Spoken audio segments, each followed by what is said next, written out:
ainda é cedo para avaliar com rigor o impacto do chamado plano de paz que os Estados Unidos apresentaram à Ucrânia, aliás, em forma de ultimato. Mas como acontece sempre, ou quase sempre, com Trump, sabemos que o ponto de chegada raras vezes coincide com o ponto de partida. Tal como está hoje, o plano reúne todas as condições preliminares para falhar, e digo isto por 3 razões que me parecem ser essenciais. Primeiro, este plano surgiu sem que tivesse existido previamente uma mediação negocial inclusiva. É um documento que aparece de repente e que pede que a Ucrânia aceite tudo antes mesmo de discutir seja o que for. Quando eu falo em mediação negocial inclusiva, refiro-me a um processo diplomático sustentado em que todas as partes envolvidas estão representadas: a Ucrânia, a Rússia, a União Europeia, os Estados Unidos e os aliados regionais. Refiro-me a um processo que também inclua, preferencialmente, algumas instituições internacionais que possam vir a garantir os futuros equilíbrios. Estou a pensar, evidentemente, nas Nações Unidas, por vocação a organização que garante ou tenta garantir a paz no mundo. Em segundo lugar, a própria OSCE, e por último, o Vaticano.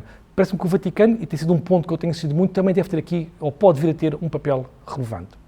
Em segundo lugar, este plano inicial, não estrutura aquilo que são as garantias multilaterais de segurança para uma Ucrânia que estará fora da NATO. Aliás, queria até fazer um parênteses sobre esta questão da NATO, para dizer que isso era evidente desde o primeiro dia. Apesar dos disparates que foram repetidos por alguns comentadores, a Ucrânia nunca iria entrar na NATO. No entanto, e apesar desse logro, que envenenou muito o debate público durante estes anos, a Ucrânia ficará fora da NATO. E ao ficar fora da NATO, a Ucrânia precisa, evidentemente, de garantias reais de segurança para caso voltar a ser novamente atacada. Em terceiro, e esta é a terceira falha que me parece evidente, a própria natureza do plano inicial corresponde a uma imposição que na prática se aproxima mais de uma rendição sem quaisquer perspectivas de futuro. Este plano de paz inicial dos Estados Unidos não dá sentido aos sacrifícios do povo ucraniano. Não oferece uma visão de reconstrução, nem sequer um caminho de democratização. E quando uma proposta como esta ignora a dignidade, a segurança e o futuro do país, o que está a ser pré-anunciado não é, no fundo, a paz. É uma tragédia a prazo, uma tragédia pronta a acontecer. Porque humilhar uma Ucrânia que já está esgotada, no entanto, armada até aos dentes e à beira de uma reconfiguração territorial, é transformar todo o continente europeu num imenso barril de pólvora. Aliás, a própria ideia do cessar-fogo como um instrumento de paz encontra-se completamente subvertida neste plano inicial. Não serve para aquilo que devia servir, que era para criar condições, para criar espaço para haver mais negociações. Serve apenas para consolidar concessões. Não é, no fundo, parar para negociar, é ceder para poder parar. Se Kiev for empurrada para um acordo entendido como imposto, injusto, sem garantias reais de segurança, abre-se espaço, penso eu, para uma certa deslegitimação da sua liderança política. E atenção em relação a esta parte, porque uma Ucrânia exausta, humilhada e sem um horizonte de futuro, pode transformar-se numa Ucrânia perigosamente próxima de um conflito interno e a experiência de guerra tornar-se numa experiência de todos os europeus. Mas se me permite, queria voltar um pouco, uns passos atrás, quando eu falei há pouco sobre se alguém, no fundo, esperava alguma coisa verdadeiramente diferente de Trump. Na verdade, não se devia esperar. Desde a emboscada na Casa Branca, que se esperava um golpe súbito deste género. É para isso que gostava agora de chamar a atenção. Estes meses, que passaram desde Zelensky ter sido humilhado na Casa Branca, podiam e deviam ter sido usados para construir canais diplomáticos de diálogo. Mas os instigadores da guerra preferiram manter o fogareiro bem aceso. O que importa agora, penso eu, é transformar este acordo, este ponto de chegada, num potencial ponto de partida. É, aliás, algo desse género que está exatamente nesta altura a ser feito. Mas não basta, penso eu, rejeitar o plano norte-americano. É preciso preencher o vazio político e diplomático que ele expôs, e bem, diria eu, e iniciar a construção de um processo de paz que comece com um cessar-fogo negociado. Ou seja, uma construção diplomática séria e com mediadores reconhecidos. Só assim o cessar-fogo deixa de ser uma pausa tática para se tornar na base de um caminho de paz. E isso coloca-nos diante de uma pergunta decisiva. O que é que significa a paz para os russos? Para a Rússia, a paz nunca foi apenas a ausência de combate. A paz, tal como definida pela Ucrânia desde 2014, é uma paz que consolida as esferas de influência, congela fronteiras de facto e mantém a Ucrânia numa zona cinzenta, vulnerável. É uma paz construída sobre assimetrias. Nesta visão russa, a paz significa o reconhecimento da sua influência histórica, geopolítica e até, diria eu, imperial sobre o espaço pós-soviético. Era exatamente por aqui que devíamos ter começado quando a invasão se tornou inevitável, por fazer um esforço sério de compreensão da totalidade do contexto histórico e não uma leitura infantil, moralista e manicaísta do mundo, o que, aliás, só serviu para aumentar o preço da paz. Eu diria que, se não compreendemos esta diferença, se não incorporarmos essa diferença na forma de pensar, qualquer negociação estará em risco. E, aliás, corremos até o risco de se dar uma paz que não é paz, mas uma preparação silenciosa da próxima guerra. Esta pergunta irá surgir a qualquer momento. O que é a paz para a Rússia? Na Rússia existem diferentes visões sobre o significado da paz no século XXI e convém que comecemos por entender o seu significado para evitar mais dores emocionais que surgirão inevitavelmente quando os conceitos aparecerem nas negociações. Primeiro, a chamada paz hegemónica ou soberanista, que, aliás, é a versão dominante no Kremlin. Esta visão defende que a paz só existe quando a Rússia é reconhecida como grande potência e com direito ao domínio de uma esfera de influência, no caso concreto, o espaço histórico pós-soviético. A estabilidade, segundo esta paz russa, depende da limitação da expansão ocidental. É uma visão de paz que estrutura, ou que tem vindo a estruturar, a política externa russa desde pelo menos 2014. Uma segunda corrente que fala sobre a paz civilizacional, ou, se quisermos, neo-imperialista, e que é promotora daquilo que eles chamam como um mundo russo. Esta paz funda-se em ideias nacionalistas e identitárias e vê a paz como uma preservação e uma expansão de uma comunidade civilizacional russa. Nesta lógica, uma Ucrânia democrática e virada para o Ocidente representa uma ameaça ao próprio conceito de paz russa. A ordem desejada é essencialmente espiritual, histórica e cultural, não é jurídica ou liberal, e estabelece pontes diretas com a paz soberanista de Putin. Aliás, Putin articula estas duas visões de uma forma bastante funcional. Internamente, Putin usa a narrativa civilizacional para mobilizar apoio e conferir uma certa legitimidade moral ao projeto russo. Externamente, para o mundo ocidental, recorre à narrativa soberanista para impor condições estratégicas e definir as linhas vermelhas nas relações com a Ucrânia e com o Ocidente. A terceira visão é essencialmente tecnocrática, defensora de uma paz estratégica ou securitária. Foca-se na previsibilidade e na estabilidade entre grandes potências, sobretudo entre os Estados Unidos e a Rússia. Vê a paz como resultado da dissuasão nuclear, do controle de armamentos e de mecanismos institucionais que reduzam ou possam reduzir os riscos de uma escalada. Esta paz não promove esferas de influência com princípio ideológico, mas procura evitar desequilíbrios estratégicos que possam ameaçar a segurança russa. Por fim, a chamada paz liberal, que está fortemente associada à democratização interna e à integração da Rússia num quadro internacional baseado em regras, instituições e cooperação com a Europa. Esta visão da paz rejeita ambições imperiais e defende o regresso da Rússia ao direito internacional. É verdade que está politicamente enfraquecida desde 2012 e quase suprimida, diria eu, desde 2022. No entanto, continua a existir, e bem, em círculos académicos e até na chamada diáspora russa. Comecemos, aliás, por esta corrente, a chamada corrente liberal ou democrática, que é representada por uma parte significativa dos opositores de Putin. Trata-se de uma visão da paz ancorada na reconciliação europeia e no abandono definitivo do imperialismo pós-soviético. Para esta corrente, a paz significa três coisas essenciais. Significa o fim da guerra, o reconhecimento das fronteiras internacionalmente reconhecidas e significa o reconhecimento da necessidade de haver uma democratização interna. Defendem que a Rússia precisa de uma verdadeira refundação constitucional para quebrar o ciclo histórico da autocracia, da violência política e da agressão externa. É uma paz entendida como governação racional e previsível, um sistema em que a política externa deixa de ser um instrumento da expansão imperial e passa a ser uma expressão de um Estado sujeito a regras.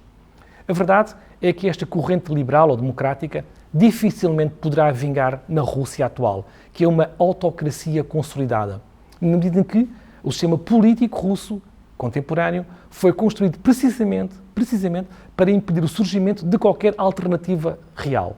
O regime atual controla todos os setores centrais da sociedade e molda, aliás, a própria memória histórica. Este regime criminaliza a dissidência, persegue os opositores, neutraliza os partidos e transforma qualquer debate sério numa ameaça existencial ao poder central. Nestas condições, ideias como esta, da democratização, da descentralização ou até da proximidade europeia, tornam-se, evidentemente, quase que subversivas para o regime. São rapidamente rotuladas como influência estrangeira, decadência ocidental ou até conspiração. Por isso, esta corrente liberal respira sobretudo no exílio intelectual e em pequenos círculos internos. Mas, esta é a minha opinião, terá sempre de ser tida em conta porque mantém viva uma possibilidade de uma Rússia reconciliada com a Europa e também com o direito internacional. Em segundo, a corrente, que eu vou dizer como estratégica ou securitária, os seus protagonistas encaram a paz, esta paz russa, não como uma questão identitária ou ideológica, mas como um problema de equilíbrio de poder e de estabilidade entre as grandes potências. É uma abordagem essencialmente tecnocrática, enraizada em círculos, eu diria que militares e académicos, mas especializados em segurança internacional. Para esta visão, a paz depende sobretudo da dissuasão nuclear, do controle de armamentos e da existência de algum tipo de mecanismos de previsibilidade estratégica entre os Estados Unidos e a Rússia. A ausência de regras claras aumenta, nesta perspectiva, o risco de uma escalada acidental e enfraquece a posição russa no sistema global. Ao contrário da corrente soberanista ou civilizacional, esta visão não está motivada pela expansão imperial ou por uma ideia de uma missão histórica da Rússia. O seu foco é garantir que a Rússia permanece uma grande potência nuclear e com capacidade de influenciar as negociações globais. Esta paz decorre de uma paridade estratégica com os Estados Unidos e de limites verificáveis que evitem um desequilíbrio. É uma corrente que defende uma política externa pragmática, baseada em cálculos de custo-benefício, em vez de ambições imperiais ou narrativas um tanto ou quanto messiânicas. Considera que a Rússia deve evitar confrontos diretos prolongados, porque estes corroem os recursos militares, tecnológicos e económicos que são essenciais à sua segurança. Nesta perspectiva, uma guerra longa, aliás, como esta guerra da Ucrânia, é vista por estes analistas como um risco estratégico. Para eles, a paz resulta da redução da incerteza, da gestão de riscos e da manutenção de linhas de comunicação abertas permanentemente com os Estados Unidos.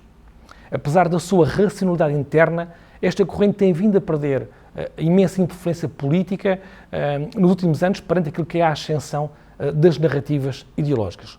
No entanto, continua a ter bastante relevância nos bastidores do Estado russo, por isto, porque fornece vocabulário técnico, porque fornece os instrumentos de dissuasão e que também, diria eu, as linhas de uma arquitetura estratégica que sustentam a sobrevivência do próprio regime. Para terminar, a sua visão de paz, baseada em equilíbrio, previsibilidade e controle de armamentos, permanece essencial para compreender como é que a Rússia calcula riscos e como é que pode negociar em momentos de crise grave. Em terceiro, vejamos a corrente que defende a chamada paz civilizacional. Esta corrente da paz russa parte da ideia de que a Rússia não é apenas um Estado, mas é uma civilização distinta, com uma missão espiritual e histórica própria.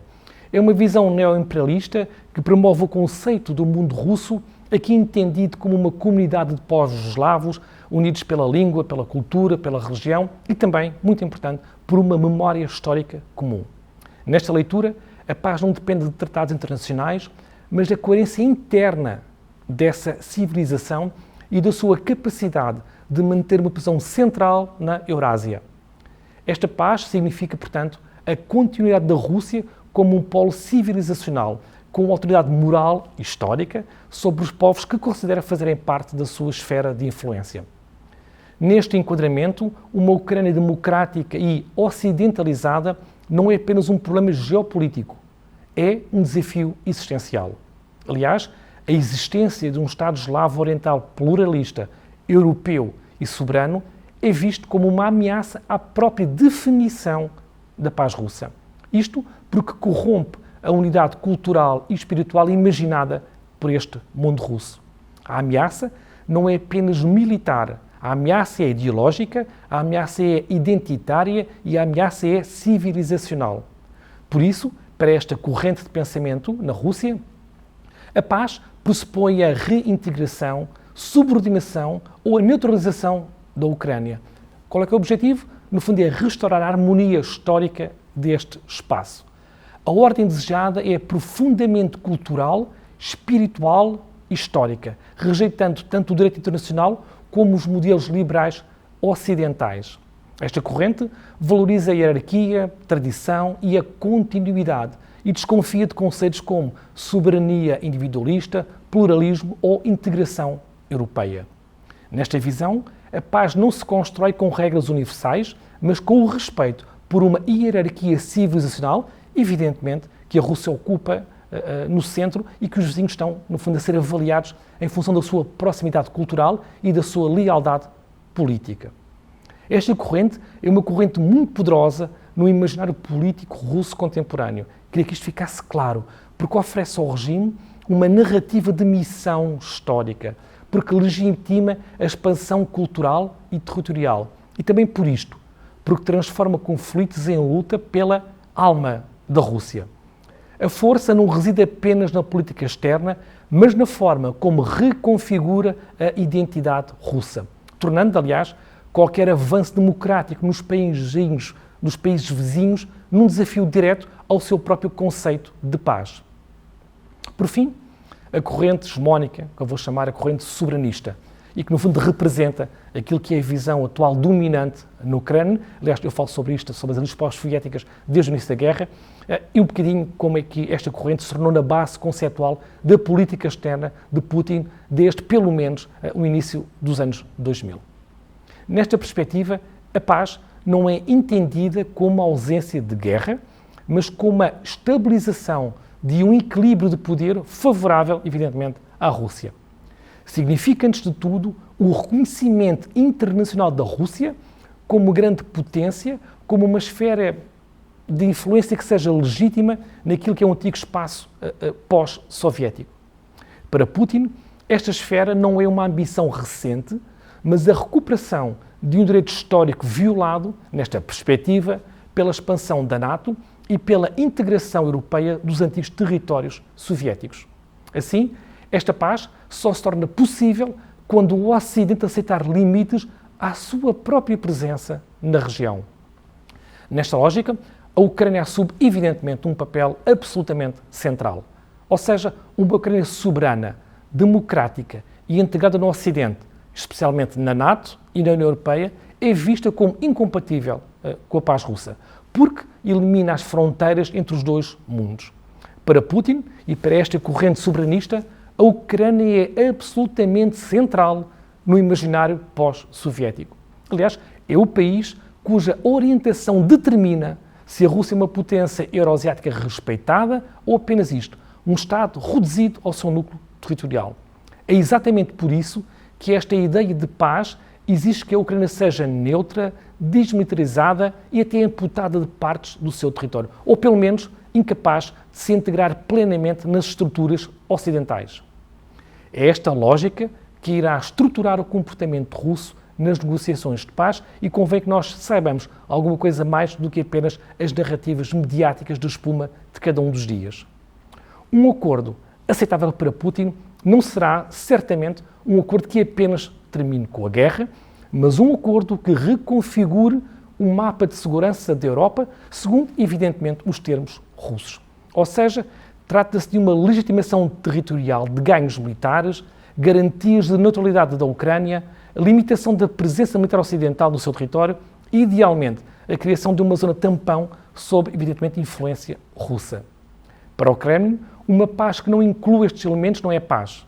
Será uma pausa estratégica que deixará a Rússia vulnerável a futuras expansões ocidentais.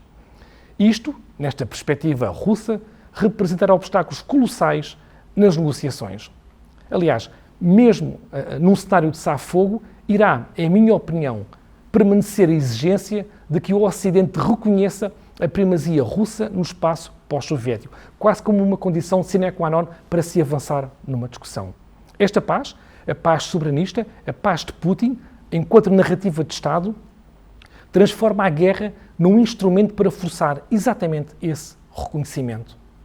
O conflito na Ucrânia é, nesta visão, uma etapa de um processo que é muito mais amplo.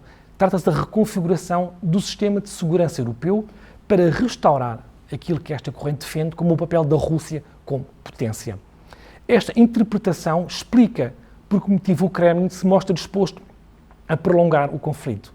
Enquanto o Ocidente não aceitar explicitamente ou de facto uma nova arquitetura de segurança, em que a Rússia tem um estatuto privilegiado, a paz, na minha opinião, continua a ser para Moscou encarada como sendo incompleta, uma paz incompleta.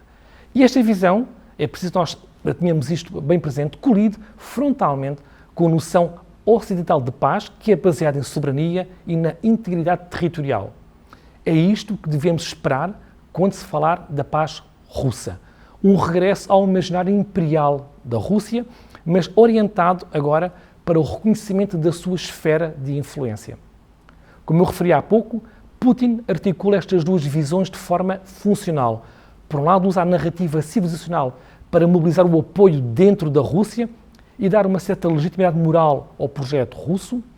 Para fora, para o exterior, usa a narrativa soberanista, ou seja, que pretende impor condições estratégicas e fazer prevalecer a sua visão do mundo pós-soviético. Eu podia ter terminado por aqui, pelos diferentes significados da paz russa, mas quero também referir as vozes humanísticas. Estas vozes humanistas não produzem teoria estratégica, mas moldam o nosso imaginário da paz. Aliás, diria eu, já que esta Rússia tanto insiste em voltar ao passado histórico, destruindo a própria história, poderia também, deixava eu como um apontamento um pouco provocador, regressar a alguns dos grandes escritores clássicos russos. Por exemplo, ao Tolstói, que via a paz como uma ética radical e não violência universal. Nesta paz, agora vou chamar a paz de Tolstói, não existiam guerras justas nem qualquer uso da força, mesmo que fosse defensiva, porque isto corrompia moralmente. Apenas a não violência ativa podia gerar uma paz real. Esta paz de Tolstói é simplesmente uma paz que é vista como uma ética universal. Infelizmente, não será de Tolstói que se falará quando se falar da paz e quando a paz chegar à mesa das negociações. Nessa altura, convém considerar os diferentes significados históricos da paz russa que foram sendo construídos ao longo das últimas décadas perante a indiferença intelectual do Ocidente. Convém saber que todos os dias têm um dia de ontem.